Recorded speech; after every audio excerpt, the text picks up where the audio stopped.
देखिए, प्राणायाम वो कला है जिससे जीव कुछ ही पलों में यानी कुछ ही समय में अपने को रोग मुक्त कर सकता है। देखिए मित्रों, प्राणायाम के बल पे ही हमारे संपूर्ण शरीर चलता है।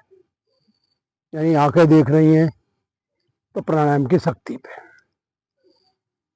कान सुन रहे हैं तो प्राणायाम के बल पे, मुख भोजन ले रहा है तो प्राण शक्ति पे। आज हम आपको बताएंगे प्राण शक्ति शरीर के अंदर कैसे कार्य करती है और ये कब से अपना जो कार्य शुरू करती है। देखिए, प्राणायाम की जो क्रिया होती है वो जब जीव मां के गर्भ में प्रवेश कर जाता है और जैसे जैसे उसका समय बनता है, महीना, 2 महीना, 3 महीने, 9 महीने, उसी समय से जो है उसका कार्यकाल शुरू हो जाता है और ये उसके जीवन चक्र से लेके मृत्यु चक्र उसके साथ प्राणायाम की क्रिया काम करती है। लोग अचंभा करते हैं कि प्राणायाम से रोग इतनी जल्दी ठीक कैसे हो जाती है। देखिए, जो शरीर को धारण करे हुए है वो आपकी प्राण शक्ति है। प्राण शक्ति भी 3 भागों में बट गई, यानी कि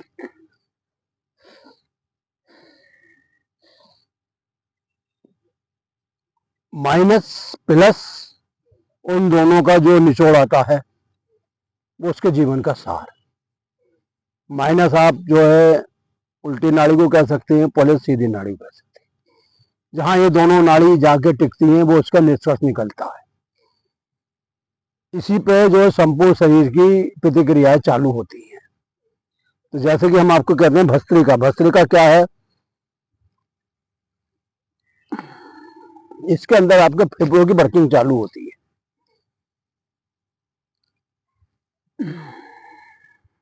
यानी कि हम सांस जो अंदर खींचते हैं,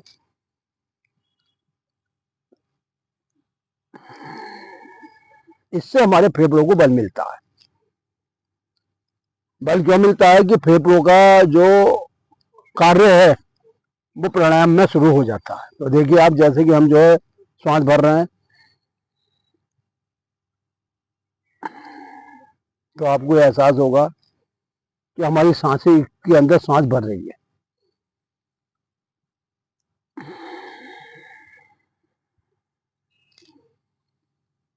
देखिए, शरीर के अंदर जितनी बीमारियां हैं वो आपके प्राणायाम करने से दूर हो सकती हैं, क्योंकि प्राणायाम के द्वारा जो हमें ऊर्जा मिलती है उससे संपूर्ण शरीर के सेल जो हैं वो सब कार्य करने चालू कर देते हैं। जैसे कि हम ये प्राणायाम का अभ्यास कर रहे हैं, देखिए ध्यान से, तो जो ब्रह्म माइंड की शक्ति है, जो ऊर्जा है, वो हमारे शरीर के अंदर प्रवेश कर रही है।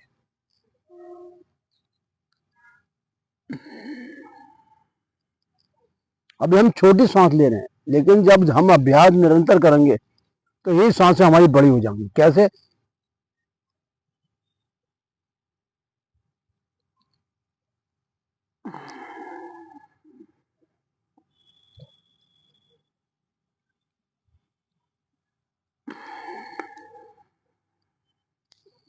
भस्त्रिका का जो कार्यकाल है वो कम से कम 5 मिनट का जो होता है। यानी आप लोग रोज अगर 5 मिनट भस्त्रिका प्राणायाम करेंगे तो आने वाले समय में आपके जो टीबी संबंधित जो भी रोग हैं वो कभी भी आपके फेफड़ों के अंदर प्रकट नहीं होंगे। देखिए, फेफड़े वो हैं, अगर इन्हें सही से हमने श्वास के द्वारा ठीक रखा तो ये आपकी उम्र, बढ़ती उम्र के साथ आपको रोगों से प्रभावित नहीं होने देंगे। ध्यान से देखिए,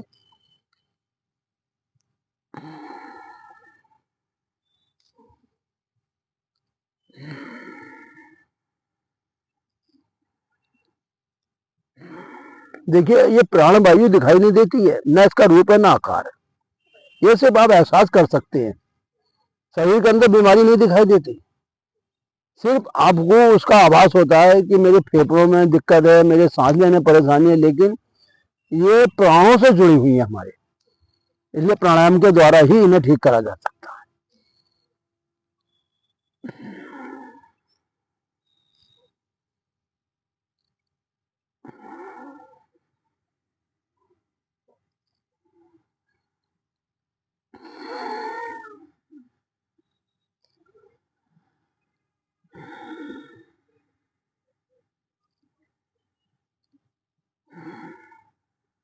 दूसरा अभ्यास हमारा होता है,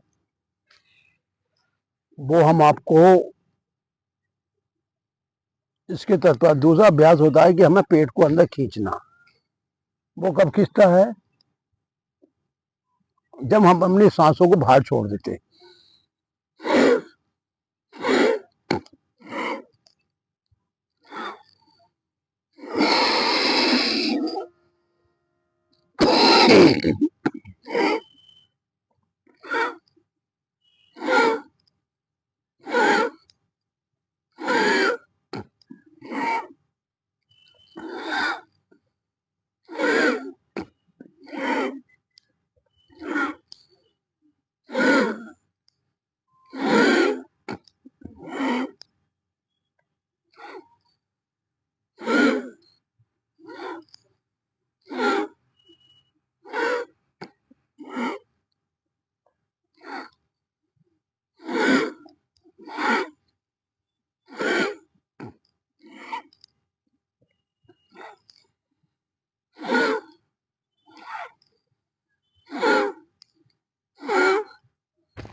ये भी अगर आपने 5 मिनट रोज इस पेट को खींचा तो आपके अंदर जो प्राणों की शक्ति है वो समान रूप से काम करेगी। इसके बाद मूलबंध, गुदोदर का संकोचन,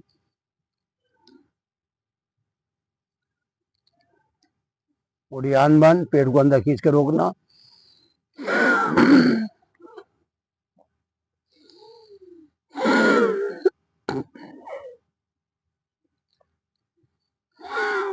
जलन द्वार कंठ को दबाना,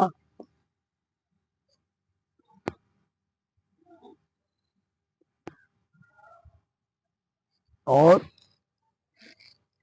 नाड़ी के द्वारा सांस लेना।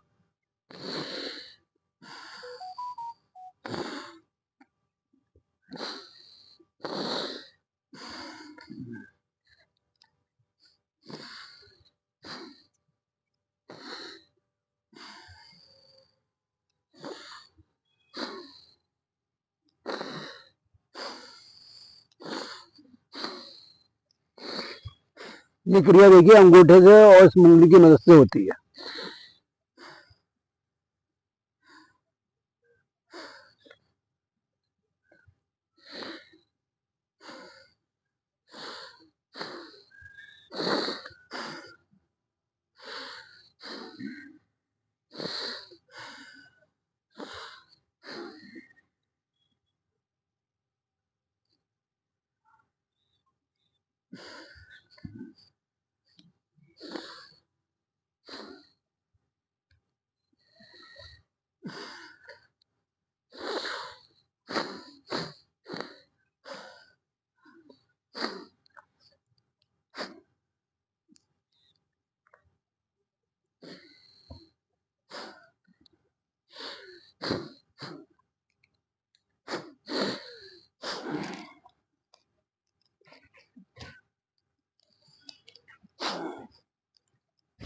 देखिए अनुलोम विलोम करने से क्या होता है कि जो आपके मस्तिष्क के अंदर दूषित वायु भरी रहती है वो निकल जाती है। अनुलोम वो कैसे निकलती है?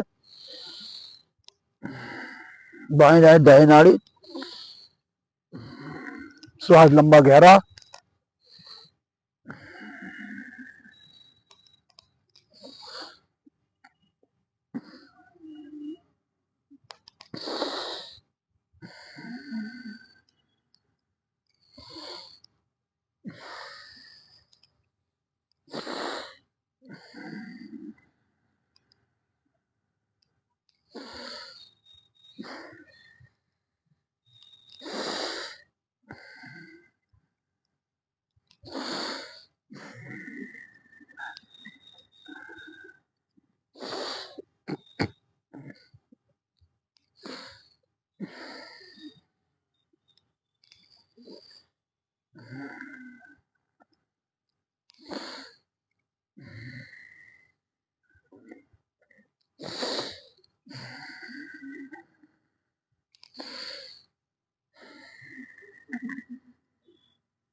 देखिए, हम आपको एक एक करके जो प्राणायाम के बारे में समझाएंगे ताकि आपकी समझ में गहराई से आ जाए कि हमारे दैनिक जीवन में प्राणायाम करने से क्या क्या फायदे और क्या क्या लाभ है।